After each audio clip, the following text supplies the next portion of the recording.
Hi, Coyotes. My name is Mike Bauman, and today I'm going to read Chapter 10 to you guys. Chapter 10 Springtime. Snowbell, the cat, enjoyed nighttime more than daytime.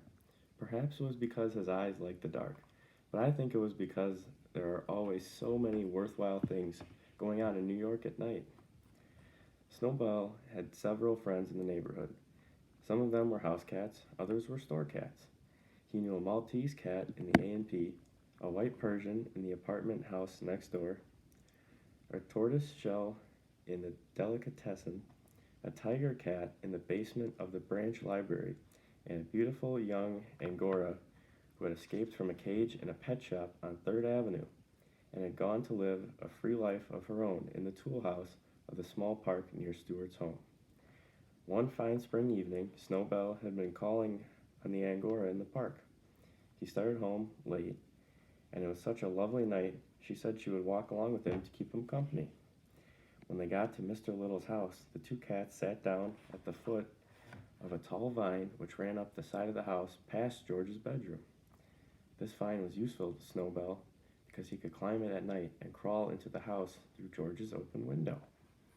Snowbell began telling his friend about Margallo and Stewart.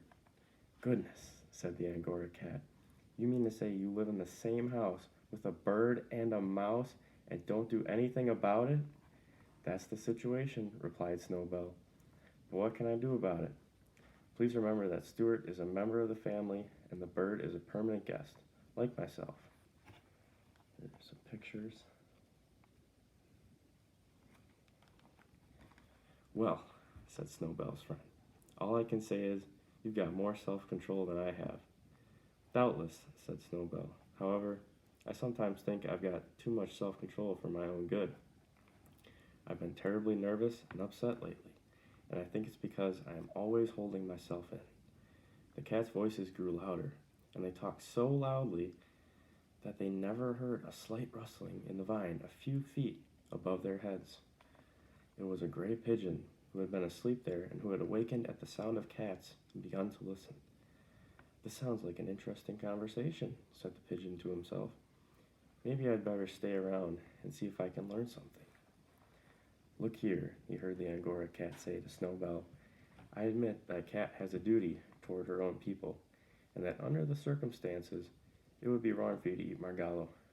But I'm not a member of your family, and there is nothing to stop me from eating her, is there?" "Nothing that I can think of offhand," said Snowbell. "Then here I go," said Angora, starting up the vine. The pigeon was wide awake by this time, ready to fly away, but the voices down below continued. "Wait a minute," said Snowbell. "Don't be in such a hurry. I don't think you'd better go in there tonight." "Why not?" asked the other cat. "Well, for one thing, you're not supposed to enter our house. It's unlawful entry, and you might get into trouble." "I won't get into any trouble," said the Angora. "Please wait until tomorrow night," said Snowbell firmly. "Mr. and Mrs. Little will be going out tomorrow night, and you won't be taking such a risk. It's for your own good I'm suggesting this."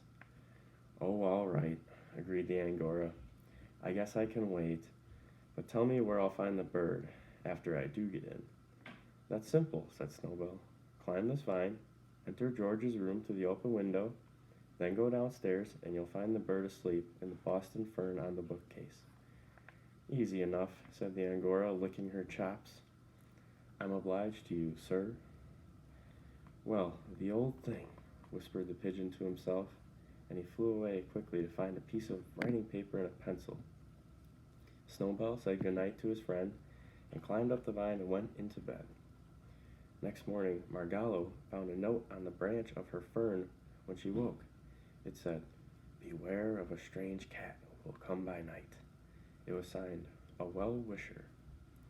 She kept the note under her wing all day long, wondering what she had better do, but she didn't dare show it to anyone, not even to Stewart. She couldn't eat, she was so frightened.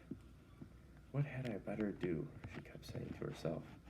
Finally, just before dark, she hopped up to an open window and without saying anything to anybody, she flew away. It was springtime and she flew north, just as fast as she could fly, because something inside her told her that north was the way for a bird to go when spring comes to the land. And that's all for chapter 10.